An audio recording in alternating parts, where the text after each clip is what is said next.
Mike aimed at a deer, then pulled the trigger, but it was a human figure that fell. Both were stunned, and Mike, who had fired the shot, quickly went to check. He found that the person hit was actually a boy, and even worse, he was no longer breathing. Mike, paralyzed with fear, collapsed onto the ground. Just then the boy's father arrived, drawn by the sound, and was overcome with grief, realizing Mike was the killer. He immediately raised his gun, ready for revenge. Although Mike was terrified, he tried his best to explain it was an accident. However, the man ignored him, and Mike fell into despair. Suddenly a gunshot rang out, and it was the man who fell instead. Mike's friend Dick had fired the shot, only to protect Mike.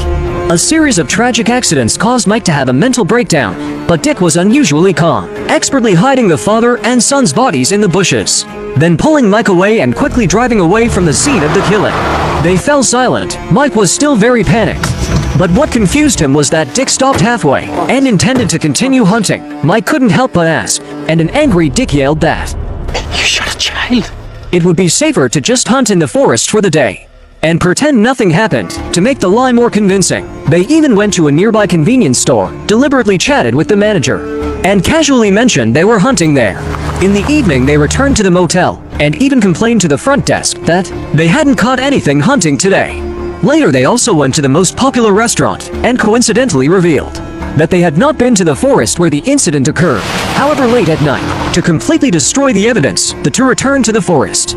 Mike was diligently digging a pit nearby, while Dick was responsible for finding the bullets. He quickly found one on a tree, but the remaining one was nowhere.